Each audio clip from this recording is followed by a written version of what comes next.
Desde Argentina, energía de la nueva conciencia. Mantra.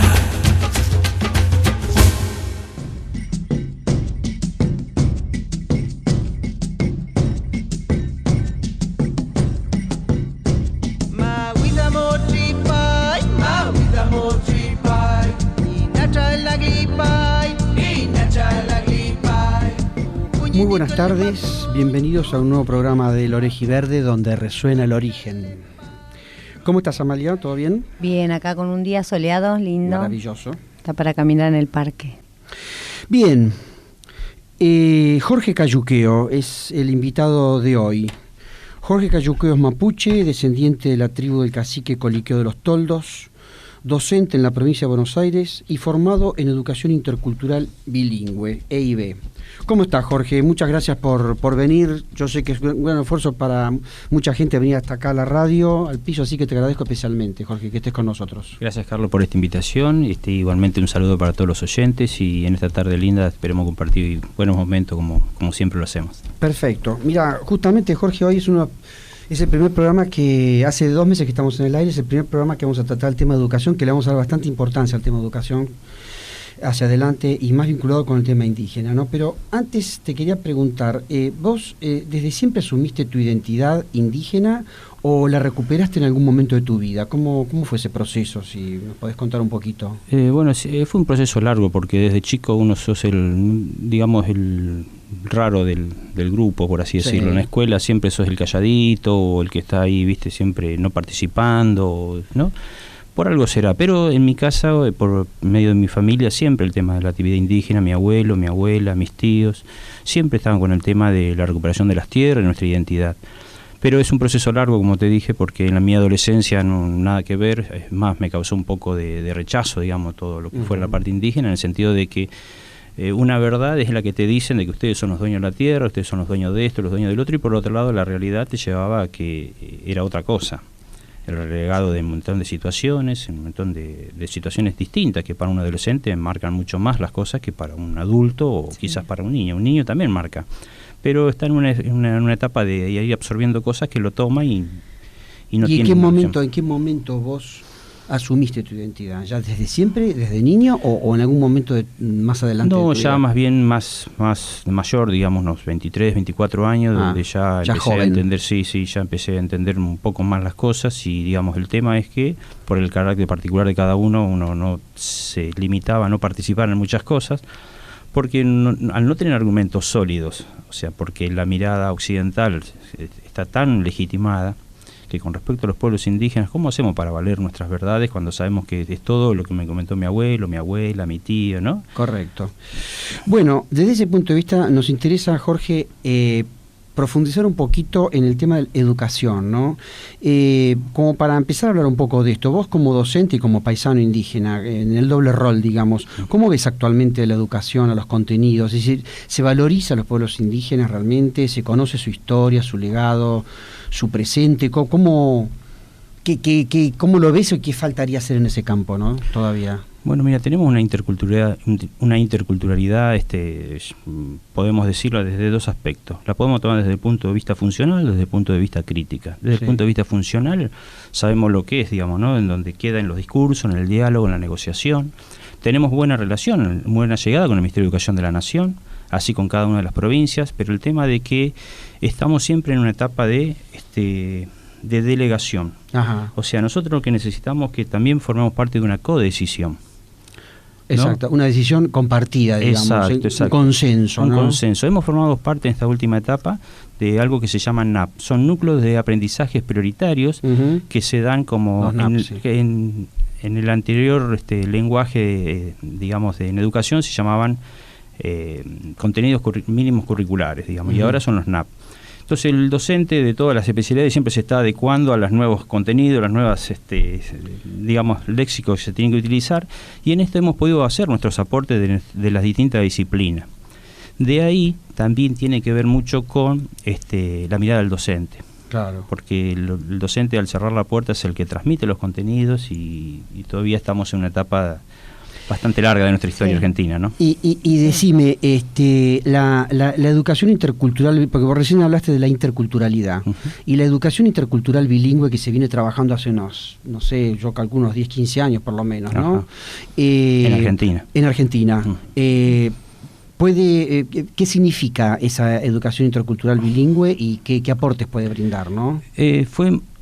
Desde el nombre en sí hubo varios discursos que tuvimos que nos llevó bastante tiempo definirnos, ¿no? Porque un debate, digamos. Un debate, exacto, porque educación intercultural y por último bilingüe. Y muchos dicen educación intercultural y otros dicen educación bilingüe.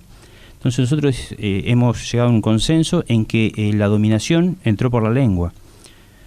Y por la lengua fue que llegamos a la decisión que hoy conocemos en distintos lugares de Latinoamérica. Entonces nosotros lo que más priorizamos fue el recuperar nuestros usos y costumbres, nuestra cultura, y si hay un plus, una plus mejor, digamos, como para agregar que es la lengua, bien, bienvenido sea, ¿no? O sea que educación intercultural bilingüe implica no solamente el tema, digamos, que la lengua sería como una especie de consecuencia, que hay todo un intento por parte de ustedes de que haya una mirada acerca de la cosmovisión, la forma de vida del pueblo, la cultura, ¿no es cierto? Como decíamos recién, 15 años, 20 por el máximo en Argentina, pero si vemos en Latinoamérica, hacemos recorrido desde México hasta aquí, ¿y cómo está estamos eso? Años luz, digamos, ¿no? Estamos una gran diferencia, exacto. Ya tenemos universidades, tenemos maestrías, tenemos ingenierías, tenemos arquitecturas, mientras que acá hay una sola mirada, solamente desde el punto de vista occidental, y no, o sea, un eurocentrismo totalitario, digamos, ¿no? En ese sentido. Estamos todavía en la recuperación de llegar al nivel terciario en algunas provincias, damos gracias que eso existe, pero no es a nivel masivo, digamos, ¿no? Y sabemos que la ley de educación nacional, en el capítulo 11, abarca para todas las provincias en particular, o sea, para toda la nación. Y decime, ¿esta EIB se aplica en los colegios? Es decir, ¿vos dictás clase en colegio primario y secundario? Secundario solamente. Secundario. ¿Y qué experiencia tenés con eso? Bueno, yo particularmente, como formamos parte de la Feria de Ciencia, que es un área que se tiene que ver con los pueblos, con la parte técnica, he presentado un proyecto de recuperación de las técnicas milenarias, que era el suelo cemento, sin depredar el medio ambiente, y en este caso sería la tierra negra o la tierra humus que se utiliza para la construcción de todo tipo de cerámicas. Hoy en día, fijémonos que se está peleando por el agua, pero el día que nos falte la tierra, ¿qué hacemos? La tierra que sí nos sirve para sembrar, para cosechar, ¿no? Por ahora es el agua, tenemos mucho territorio, pero de la tierra nadie dice nada. Exacto. ¿No? Entonces, bueno, eso fue por motus propios, pero no es que en la currícula nuestra tiene que ver con la parte de pueblos indígenas, salvo aquellos docentes que son de plástica que también le ponen impronta desde el punto de vista de que tiene mucho contenido para... Bueno, ahora después te voy a hacer la pregunta de los chicos, a ver cómo reciben los chicos todo esto, ¿no? Los jóvenes. Vamos a hacer una pequeña pausa, lo dejamos descansar a Jorge. Bueno. Nos está escuchando el Orejiverde desde la 91.9 Mantra FM. 91.9 Mantra FM. Estábamos hablando, Jorge, de cómo reciben los chicos. ¿Qué experiencia tenés vos con la recepción de los chicos con todos estos contenidos de educación intercultural bilingüe? Principalmente los chicos de primaria, cuando participaban en la Feria de Ciencia, es increíble cómo participan, cómo rescatan algo que ellos lo viven en lo cotidiano, porque en el ámbito donde yo trabajo es el ámbito rural, ¿no? Y están en contacto con las ovejas, con los animales, con toda la naturaleza, de una manera que no sucede así a alguien que está en la ciudad o en el conurbano. Claro, digamos, tiene ¿no? más vivencia. Exacto. Entonces los contenidos ellos lo absorben de otra manera. Va con la práctica y el medio ambiente, digamos. Para el alumno o el chico indígena tiene que ver con lo real, con lo tangible, no con lo ideal, digamos. Exacto. Nunca vi un número, nunca vi un 3, un 2. Si uno le dice, bueno, lo compara con los dedos de la mano, con el pie, entonces ahí sí lo logra asimilar. O sea, la forma de asimilar el conocimiento es muy distinta, digamos. No quiere decir que sea ni mejor ni peor, es distinta. Y ante las propuestas que vienen de la educación intercultural bilingüe, ¿cómo es recibido eso por ellos? Por parte de ellos bien, lo que pasa que no lo ven quizás por una cuestión, no sabemos bien, o sea, habría que hacer una visita más en la casa, propiamente dicha, en el sentido de que uno entra a hablar de determinadas cosas y ellos se ven como, digamos, si eso lo hacemos en casa, digamos, ¿no? Pero como diciendo, no le ven cómo puede ser que algo que se usa en la casa, en la escuela lo estén tocando, cuando nunca se tocó. Y eso le da más valor, ¿no? Para ellos mismos. Valorizar más. Sí.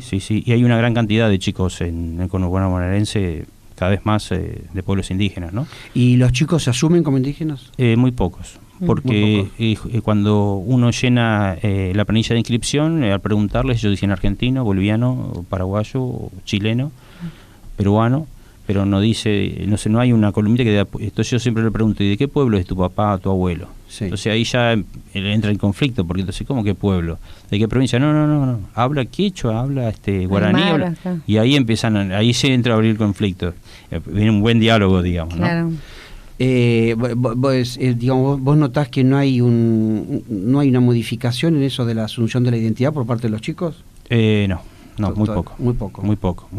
Sí, ellos también hay algo, ven que es distinto al resto, o sea, festejan, hacen celebraciones distintas, ya sea de lo como hablábamos de la Pachamama, sí, u otras festividades que el resto, el común, no lo hace. Entonces eso ya es que ahí solo ya saltan, se van armando su grupo, digamos, ¿no? Claro.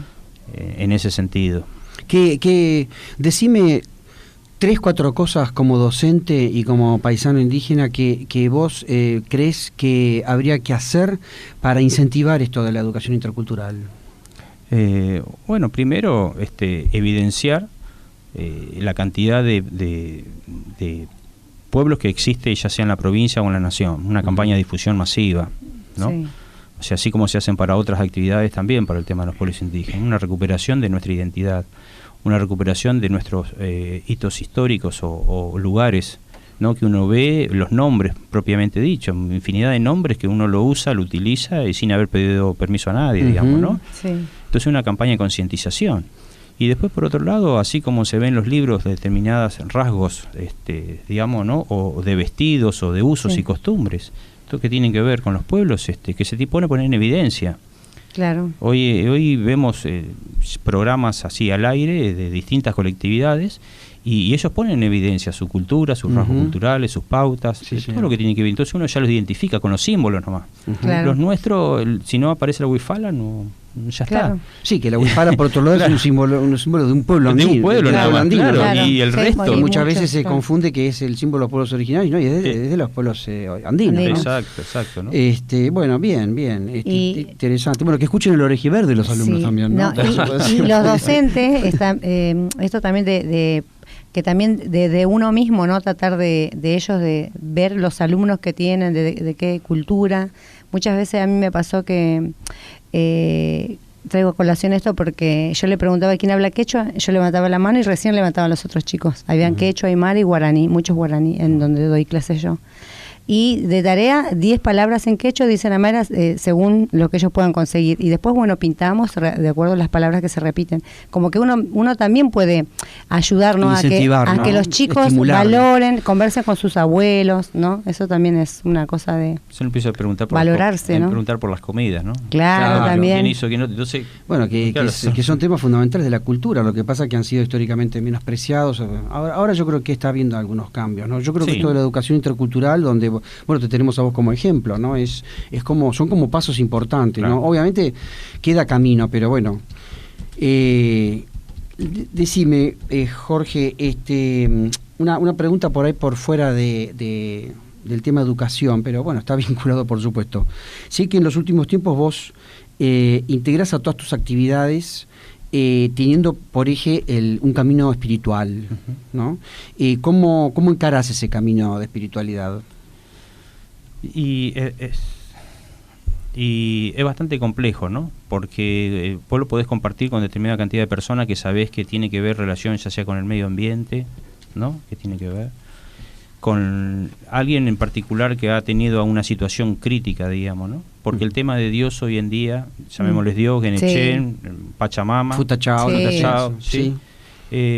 Por un lado está sobrevalorado, que me parece muy bien, y por otro lado está totalmente indiferente, digamos, ¿no? Yo lo vemos en los resultados de la sociedad cotidianamente, los resultados que tenemos. Entonces, es que estamos con el día a día, que esto y que el otro, y de golpe porrazo hablar de espiritualidad, algo de espiritual es como se tiene que dar los momentos, los grupos, ¿no? Las reuniones que podemos tener. Y ese grupo de reuniones simplemente lo podemos, yo particularmente, es cuando nos juntamos en celebración de...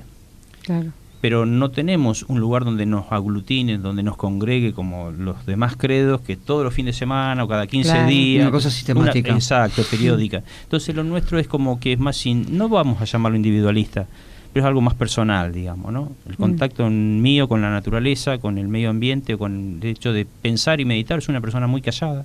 Claro. Sigo siendo igual como era de joven, de niño, pero continuamente, o sea, primero pensando. Pienso y después existo, ¿no? Claro. Vos como docente, y esta sería la última pregunta porque tenemos que ir lamentablemente terminando, ¿transmitís esta idea y necesidad de la visión espiritual de la vida a tus alumnos? Sí, porque les hago la diferencia entre el ser humano y el animal, digamos, ¿no? Entonces a mí me daría vergüenza que el animal, había algo de los tantos que aparecen en el Facebook, que va un animal con una persona atada y dice, ¿muerde? No muerde, pero mata, asesina, hace esto y lo otro, y el pobre perrito va llevando a una persona agarrado al cuello, ¿no? Sí. Entonces, el volver, o sea, el docente en la escuela hace una educación integral. Claro. Yo no concibo de que sea solamente dar la materia y ya está, sino claro. que hablamos de lo cotidiano, del día a día, de la situación, del futuro, del pasado, ¿no? Como para tener algo general, más completo, digamos. Bueno, Jorge, perfecto. Yo te comprometo a que puedas venir otra vez. ¿Cómo no? Dentro de un tiempito te vamos a hacer descansar, obviamente, pero nos parece muy importante tu aporte y esta mirada tan particular sobre un tema tan urticante, no solamente para los pueblos indígenas, sino para toda nuestra sociedad, que es el tema de la educación, ¿no? Y más siendo el aporte de un paisano que está formado en esto de la interculturalidad, ¿no? Así que te agradezco muchísimo, Jorge. Yo te agradezco, Carlos, inclusive si permitimos un momentito más decir a nuestros hermanos, ya sean de Ecuador, como de México, como de Perú, que fueron todos aquellos hermanos que me abrieron la cabeza realmente en el tema, digamos, desde el punto, aparentemente desde el punto de vista occidental, pero con una cultura milenaria impresionante, con todo un bagaje cultural que a mí me dio vuelta la cabeza y me llevó a profundizar cada vez más el tema en la parte educativa, digamos, ¿no? Con todos los peñes y hermanos que hay en toda Latinoamérica, ¿no? Me saco el sombrero y un saludo para todos ellos. Un saludo para todos ellos que nos escuchan en muchos lugares de América. Un saludo para todos. Gracias, Jorge. Por favor. Bien. Y para terminar, nuestra frase de cierre del día es una frase vinculada, por supuesto, con el tema que tratamos con Jorge Cayuqueo, que nos estuvo acompañando, descendiente de la tribu de Coliqueo, educador. Es una frase de un paisano huichí, Laureano Segovia, de Misión La Paz Alta, que dijo: también nosotros tenemos que enseñarles a los maestros para que ellos entiendan nuestro idioma. Si el maestro no entiende nuestro idioma, es muy difícil que pueda enseñar a nuestros chicos. Hasta el jueves que viene. Hasta el jueves.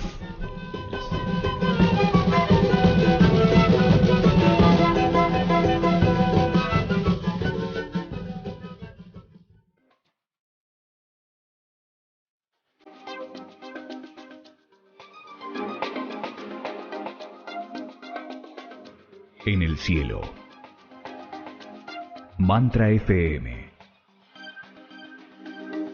En la tierra, 91.9.